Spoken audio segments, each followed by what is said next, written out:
Dear friends, XL use பண்ணுற பலருக்கு தெரியாத மிகவும் யூஸ்ஃபுல்லான டைம் சேவ் செய்து தருகின்ற ஒரு ஃபீச்சரை குறித்து இந்த வீடியோவில் பார்க்க போகிறோம். அதாவது 3D ரெஃபரன்ஸுங்கிற டெக்னிக்கை யூஸ் பண்ணி செய்கிற 3D ஃபார்முலாவை பற்றி இந்த வீடியோவில் பார்க்க போகிறோம். சாதாரணமாக ஒன்றுக்கு மேற்பட்ட ஒர்க் ஷீட்டில் உள்ள வேல்யூஸோட டோட்டலை கால்குலேட் செய்யணும்னா 3D ஃபார்முலாவை யூஸ் பண்ணுறோம். இந்த 3D ஃபார்முலாவை யூஸ் பண்ணி ஆவரேஜ், கவுண்ட், மேக்ஸிமம், மினிமம் போன்றவற்றையும் கால்குலேட் செய்யலாம். இந்த ஒர்க் புக்கில் பார்த்திங்கன்னா ஒரு கம்பெனியில் வேலை செய்கிற எம்ப்ளாயீஸ், அந்த கம்பெனியோட ப்ராடக்ட்ஸ், அந்த கம்பெனியில் 4 ப்ராடக்ட்ஸ் இருக்குது, அதை எவ்வளவு சேல்ஸ் பண்ணாங்கங்கிற டீட்டெயில்ஸை மந்த் வைஸ் கொடுத்துருக்கு. ஜனவரி, பிப்ரவரி, மார்ச் அப் டு டிசம்பர் வரை 12 மாதத்தோட அவங்க சேல்ஸ் டீட்டெயில்ஸ் கொடுத்துருக்கு. இந்த 12 ஷீட்டில் உள்ள வேல்யூஸோட டோட்டலை கால்குலேட் பண்ணி இங்கே கிராண்ட் டோட்டலுங்கிற இந்த ஷீட்டில் என்ட்ரு பண்ணணும். இதுக்கு நாம் இந்த டேட்டா டேப் உள்ள இருக்கிற கன்சாலிடேட்டுங்கிற ஆப்ஷனை யூஸ் பண்ணலாம். அதே மாதிரி 3D ஃபார்முலாவையும் யூஸ் பண்ணலாம். நாம் கன்சாலிடேட் ஃபார்முலாவை யூஸ் பண்ணி இதோட கிராண்ட் டோட்டலை கால்குலேட் பண்ணுறது எப்படிங்கிறத இதுக்கு முன்னாடி ஒரு வீடியோவில் பார்த்தோம். அதோட லிங்க்கை நான் கீழே கொடுத்துருக்கேன். பார்க்க விரும்புகிறவங்க அந்த லிங்க்கை கிளிக் பண்ணி பார்க்கலாம். இந்த 12 ஷீட்ஸில் உள்ள வேல்யூஸோட கிராண்ட் டோட்டலை இந்த கன்சாலிடேட்டை யூஸ் பண்ணி செஞ்ச பிறகு இந்த ஷீட்ஸில் ஏதாவது ஒரு ஷீட்டையோ அல்லது ஒன்றுக்கு மேற்பட்ட ஷீட்டையோ ரிமூவ் பண்ணிட்டோம்னா இந்த கிராண்ட் டோட்டல் அப்டேட் ஆகாது.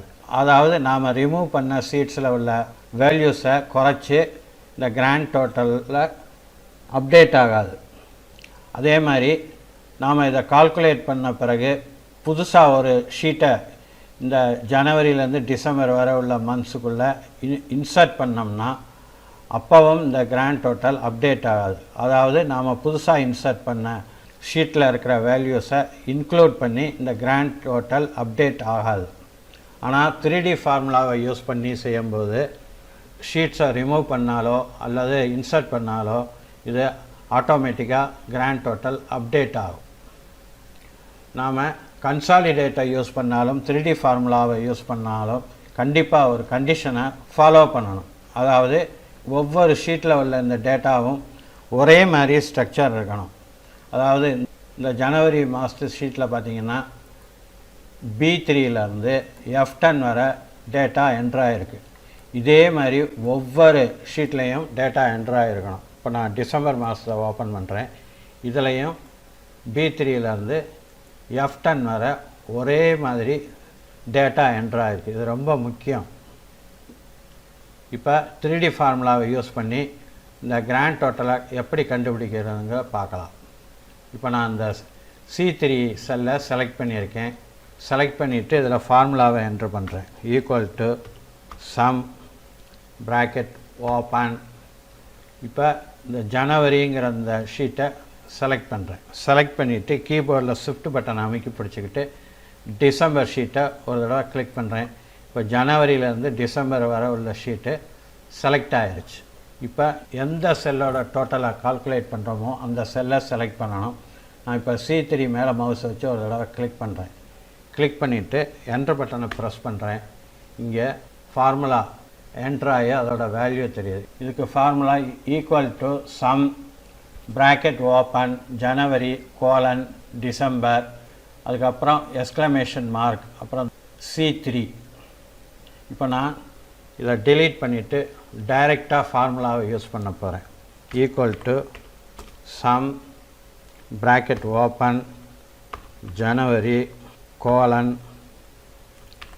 டிசம்பர் எக்ஸ்க்ளமேஷன் மார்க், அடுத்து C3. இப்போ ப்ராக்கெட்டை க்ளோஸ் பண்ணிவிட்டு என்டர் பண்ணுறேன். இந்த வேல்யூ என்டர் ஆகிருச்சு. இப்போ இந்த ஃபார்முலாவை கீழேயும் காப்பி பண்ணணும். அதுக்கு இந்த ஃபில் ஹேண்டில் மேலே மவுஸை கொண்டு வந்து வச்சுட்டு கீழ் நோக்கி இழுக்கிறேன். இந்த ஃபார்முலா இங்கே என்டர் ஆகி அதோட ரிசல்ட்டும் தெரியுது. அதே மாதிரி இங்கே ரைட் சைடும் இதை காப்பி பண்ணுறேன். இப்போ எல்லா சேல்ஸ்லேயும் அந்த ஃபார்முலா என்டர் ஆகி அதோட ரிசல்ட்டு தெரியுது. இப்போ இதில் பார்த்தீங்கன்னா லேப்டாப்பில் 120ன்னு இருக்குது. நான் ஒவ்வொரு மாதமும் இந்த C3யில் 10 என்டர் பண்ணியிருக்கேன். அதே மாதிரி இந்த F10ல் 20 என்ட்ரு பண்ணியிருக்கேன். இப்போ கிராண்ட் டோட்டலாக ஓப்பன் பண்ணுறேன். இது 12 மாதத்தை வேல்யூ. 12 × 10 120 கரெக்டாக இருக்குது. அதே மாதிரி 12 × 20 240 கரெக்டாக இருக்குது. இப்போ நான் இதில் 3 ஷீட்ஸை செலக்ட் பண்ணுறேன். இப்போ ஏப்ரலில் செலக்ட் பண்ணிவிட்டேன். ஷிஃப்ட் பட்டனை அமைக்கி பிடிச்சிக்கிட்டு மேயை கிளிக் பண்ணுறேன், ஜூனை கிளிக் பண்ணுறேன். இப்போ ஏப்ரல், மே, ஜூன் இந்த 3 ஷீட்டு செலக்ட் ஆகிருக்கு. இப்போ இதை நான் அமைக்கி பிடிச்சி வெளியே கொண்டு வந்துட்டு இங்கே வந்துட்டு மவுஸை ரிலீஸ் பண்ணுறேன். அதாவது கிராண்ட் டோட்டலுக்கு ரைட் சைடு வந்துட்டு மவுஸை ரிலீஸ் பண்ணுறேன். இப்போ கிராண்ட் டோட்டலுக்கு ரைட் சைடில் ஏப்ரல், மே, ஜூனுங்கிற இந்த 3 ஷீட்டும் இன்சர்ட் ஆகிருச்சு. இப்போ இதில் வந்து 9 ஷீட்டு தான் இருக்குது. இப்போ கிராண்ட் டோட்டலை பார்க்கலாம். பார்த்தீங்கன்னா 9 9 × 10 90. அதே மாதிரி இங்கே 180. அதாவது இந்த 3 ஷீட்டில் உள்ள வேல்யூஸை எக்ஸ்க்ளூட் பண்ணிவிட்டு இந்த கிராண்ட் டோட்டல் அப்டேட் ஆகிருக்கு. இப்போ மறுபடியும் இந்த 3 ஷீட்டையும் நான் செலக்ட் பண்ணிவிட்டு இதை பழைய இடத்துல கொண்டு வந்து வைக்க போகிறேன். ஏப்ரல், மார்ச்சுக்கு அப்புறம் கொண்டு வந்து வச்சுட்டேன். இப்போ 12 மாதமும் இதில் இருக்குது. இப்போ கிராண்ட் டோட்டல் பார்த்தா அப்டேட் ஆகிடுச்சு. இந்த மாதிரி நாம் புதுசாக ஒரு ஷீட்டை இன்க்ளூட் பண்ணாலோ அல்லது ரிமூவ் பண்ணாலோ அதுக்கேற்ற மாதிரி இந்த கிராண்ட் டோட்டல் அப்டேட் ஆகும். இதே மாதிரி கன்சாலிடேட்டை யூஸ் பண்ணால் அப்டேட் ஆகாது. இப்போ லார்ஜஸ்ட் நம்பர், இந்த 12 மாதம் இருக்கிற வேல்யூவில் லார்ஜஸ்ட் வேல்யூ எதுன்னு கால்குலேட் பண்ண போகிறோம். இதுக்கு ஃபார்முலா = மேக்ஸ் ப்ராக்கெட் ஓப்பன். இப்போ ஜனவரியை செலக்ட் பண்ணிவிட்டு ஷிஃப்ட் பட்டனை அமைக்கி பிடிச்சிக்கிட்டு டிசம்பரை செலக்ட் பண்ணுறேன். இப்போ இதில் உள்ள 12 ஷீட்டும் செலக்ட் ஆகிடுச்சு. அடுத்து இந்த செல் ரேஞ்சை செலக்ட் பண்ணிவிட்டு என்டர் பட்டனை ப்ரெஸ் பண்ணுறேன். இப்போ பார்த்தீங்கன்னா 19 என்டர் ஆகிருக்கு. Largest number 90. அது இங்கே ஆகஸ்ட் மாதத்தில் இருக்குது. 90 கரெக்டாக கண்டுபிடிச்சிருக்கு. இப்போ அதை நான் எடிட் பண்ணுறேன். இதோட ஒரு 1000 சேர்க்குறேன். அதாவது 1019 என்ட்ரு பண்ண போகிறேன். இப்போ 1019 என்ட்ரு பண்ணியிருக்கேன். இப்போ அதோட வேல்யூ அப்டேட் ஆகிடுச்சு. 1019 காட்டுது. அடுத்து லோயஸ்ட் நம்பர், அதுக்கு ஃபார்முலா மினிமம் மின் bracket open January to December. இப்போ இந்த செல் ரேஞ்சை செலக்ட் பண்ணிவிட்டு என்ட்ரு பட்டனை ப்ரெஸ் பண்ணணும். Lowest number 10.